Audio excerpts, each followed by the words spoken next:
It was funny at times, but this movie was really not the best.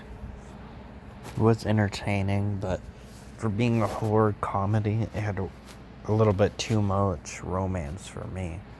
Because romance movies have never been my thing. I've just never liked them. They're usually corny or stupid. The only one that I sorta liked, but I don't really remember much about it, was a Heath Ledger one. He was decent. But yeah, I didn't care for this movie because a bit too much romance. There was some legitimately funny jokes, but then again, there was a lot of unfunny jokes. A lot of things didn't make too much sense during this movie. Because at first, there's like zombies everywhere killing people, and it's kind of like normal, but then it people also don't believe zombies exist because there's one guy calls the cops and he's like, hey, there's zombies around, and he thinks he's crazy because he just said, actually he thinks he's drunk because he just said that he's outside a bar. So he asks him if he has too much to drink, and he tells him to put Dracula on the phone. And at first there's like zombies everywhere. They don't really explain how that happened either. And he's been dead for 3 years, and he just randomly woke up now.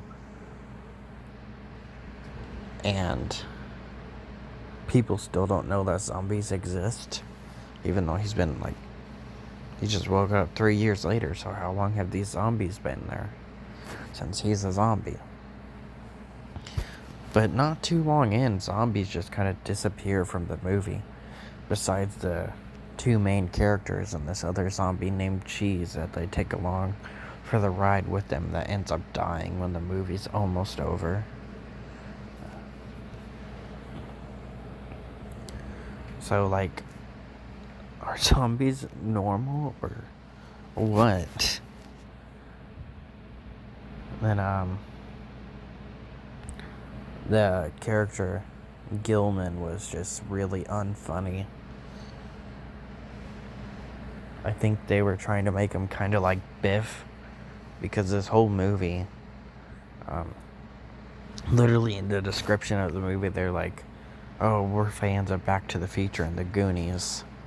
So yeah, I think they were trying to make him like Biff, except he wasn't, actually funny.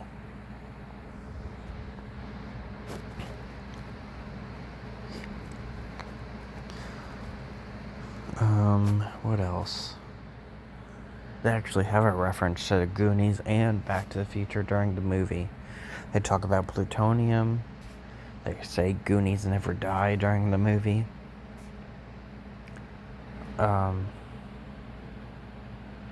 There's actually another thing that I think was a reference during like the beginning of the movie. There's like this one team. There's like a team of zombie killers, and there's this mom. I think her son. We don't really get to know him. They don't last very long. Some guy that kind of looks like Marty McFly. And they start talking about how this guy named Doc turned. We don't really even get to see him. He gets his head chopped off and killed almost immediately. Then we see this guy. I don't remember what his name was, but all they really called him in the movie was the convict, so I'll refer to him as that. He later kills the mom because she gets bitten by her son because she was just hiding a bite like in the plain open. The convict ends up chasing our two main characters for the rest of the movie. And we don't really see any zombies ever again, even though we saw like a bunch of them.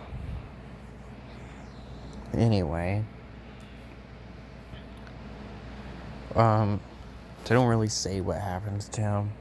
They showed that these people are willing to, just murder people for no reason. But we don't really see what happens to them. He steps out of the car, puts his hand up, and he says, "What, is all this for me?" And then that's the last of we see of him. They already said they were going to kill him. They talked about how they were going to take him someplace nice and quiet and then kill him.